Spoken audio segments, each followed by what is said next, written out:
feel? Peace. How you doing, good brother? Peace. Nasir, how you feel, man? Everything good with you? I'm good, brother. I'm good, beloved. Turn your volume down on your end. Just because it's giving a little bit of feedback, but we good. What's happening? I remember a song called King Holiday. That was a good song. By who? It was multi-artists. It had like James P. Taylor from Kool and the Gang. It had New Edition, Fat Boys in it. Whitney Houston was in it. Stacey Lattislaw was in it. It was like multi Elder Barge was in it. There's a lot of people in that King Holiday song. Came out in the 80s. Oh, okay, cool. I just wanted to mention that because a lot of young people may see this. You understand what I'm saying? And we got to let them know that, that there are some people even before us and major artists and other people that revered Dr. Martin Luther King. You understand what I'm saying? Because if they don't see us doing it, they're not going to do it. Yes, sir. You're not going to hear it in their songs. Hell, no, go on. I'm sorry. I hold Dr. King in high regard, brother. Right. He taught us a whole lot. He taught us that you could come to these people with love and they would still do to you what they did to him. Right. He taught me that, He's, said the hook to that song I'm referring to is said Dr. King tried to love somebody, which came from his speech. That came from his speech. Right. You know what I'm saying? Dr. King tried to love somebody. And the results of his love, Right. But I hold him in high regard for the things he's done on behalf of our people. He stood acting on behalf of our people, put himself in imminent danger. Right. You know what I'm saying? He knew he was going to imminent danger because his life was threatened the first time he went to Memphis, but he went back. Right. And when people talk about Dr. King in a derogatory manner, I ask them, if your life was threatened the first time, would you have gone back and stood on the balcony? No, most of them wouldn't. Most of them wouldn't have done none of the things that Dr. King did, going into imminent danger. Right. On behalf of our people. Right. Yeah, because in me kind of coming up, I've heard a lot of disparaging things about Dr. King. And then even Dr. King himself has said that he made a mistake by integrating his people into a burning house. So Dr. King was well aware of what he was doing. Yes, sir. Yeah. And I think he meeting with like Messenger Muhammad sort of, he got shown a few things among things he's seen himself. A lot of people don't know about that meeting though. Yes, sir. Yes, sir. So I'm glad you brought that up because that's just something people don't know about. Yes, sir. There's a picture that's circulating.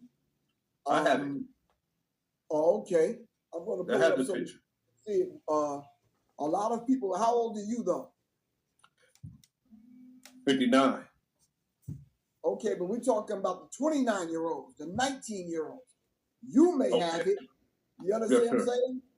I don't think they have it. Yes, sir. Which is a very critical thing because, they need to see it. Let me see if I can find it. Hold on for a second so they can see what we're talking about. But where did you get the picture from? I got it from the general. Right. Yes, sir. That's it. That's the one. Right. It's just one of those images that I think, people need to see.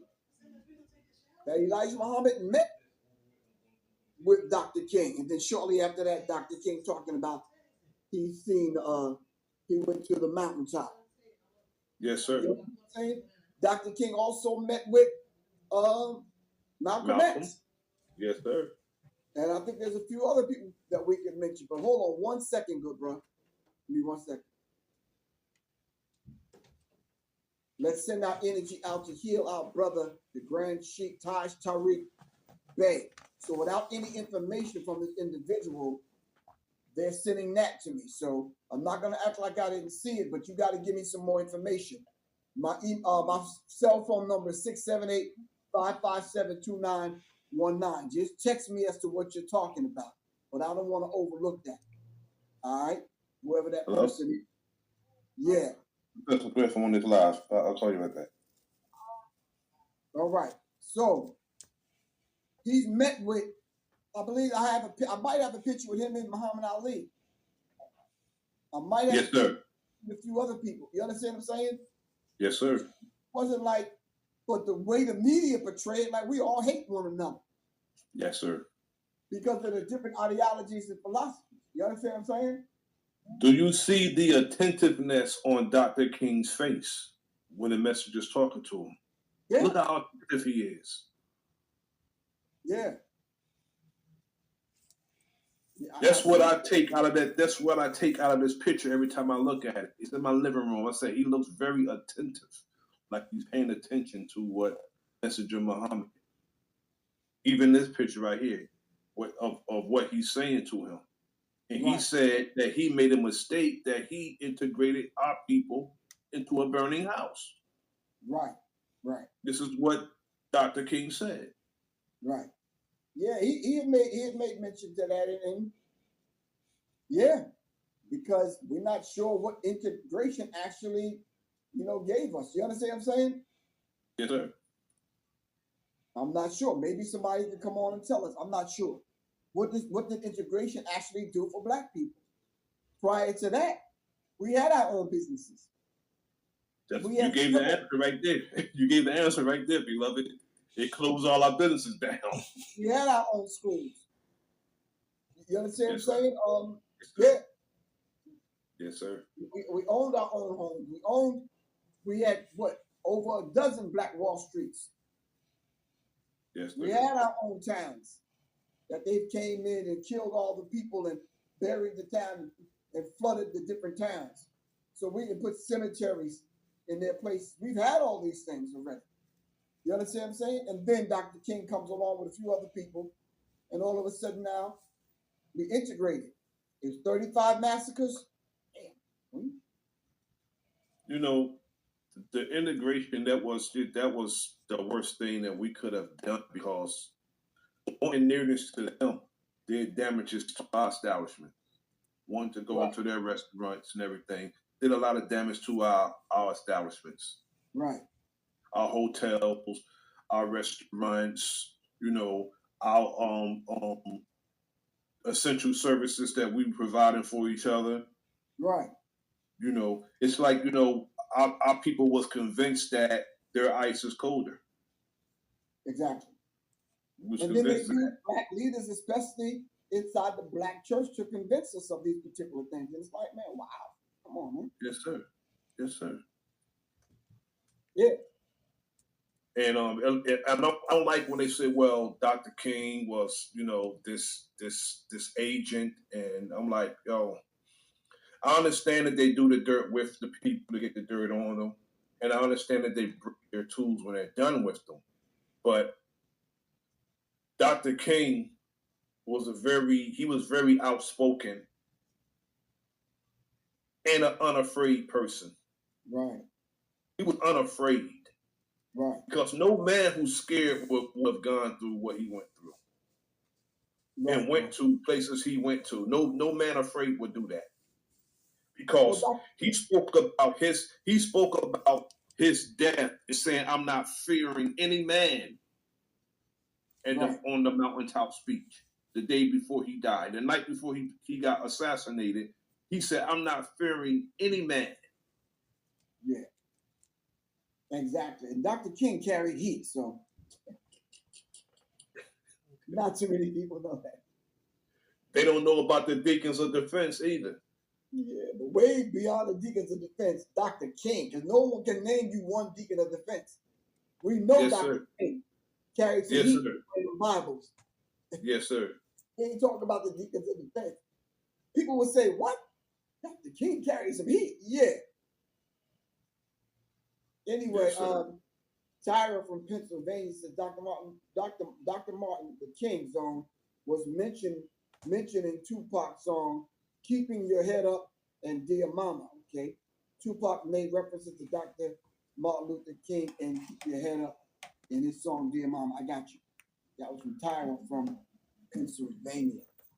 Also, again. Grandmaster Flash and the Furious 5 did a song called The King. Oh, for real? Yes, sir. This was probably like 87, 88. All right. Grandmaster Flash. All right. Furious 5. All right, cool. All right, so I think rather than waiting till Monday, because there's some other things I want to talk about on Monday, but I am going to come on at my usual time at 12 noon, 9 o'clock my time here on the West Coast.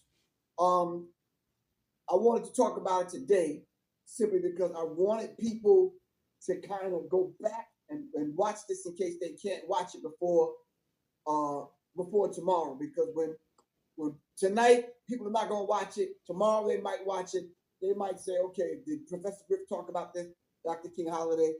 And I want them to know that we did. You understand what I'm saying? That we collectively got together, everyone that's on here now, and we're mentioning our good brother and honoring our good brother, Dr. Martin Luther King. Yes, sir. A well-deserved honor. Oh, give thanks, man. So, one last question I'd like to ask everyone when talking about Dr. Martin Luther King, other than the fact that he carried heat, name something that you don't think people know about Dr. Martin Luther King that resonated with you. Or how about not even they didn't know? How about the thing that resonated with you about Dr. Martin Luther King? I think you just mentioned it. The fact that he didn't have fear. Yes, sir. Right. He didn't have fear.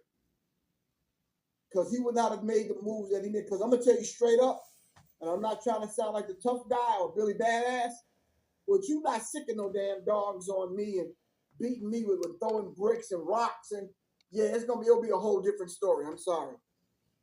Nah, yeah, I don't have that kind of restraint, brother. I mean, he did that with restraint, going into that type of danger and telling people not to fight back. No, sir. Yeah, that nonviolence thing, I don't even know who set that damn thing in motion. No. Yeah, I'm only nonviolent with people that are nonviolent with me. Yes, sir. Nonviolent until you touch me. Yeah, or mine. Do you breathe this way? We're not doing that, man. Yes, sir. If I'm gonna go out standing up like a goddamn man. Yes, sir. Plain and simple, man. Yes, sir. Nope. I believe in nonviolence until you get too close, and if I sense something about to happen, yeah, I go accordingly. You just gotta go accordingly. And that's how you have to move. But I really appreciate you coming on, good bro. I like your setup, man. You got it popping over there, bro. Yes, sir. Thank you, beloved. I had to start using the virtual backgrounds because I'm in somebody else's spot, and I don't want to blow somebody else's spot up. I'm like, all right, I guess I got to do the virtual background, but it's cool. You understand what I'm saying? As always, Soldier, really appreciate you, man. Salute. Salute to you, brother. Give the general the greetings from me, all right? I sure will. All right, we'll talk, good bro. Assalamu alaikum. Wa alaikum salam.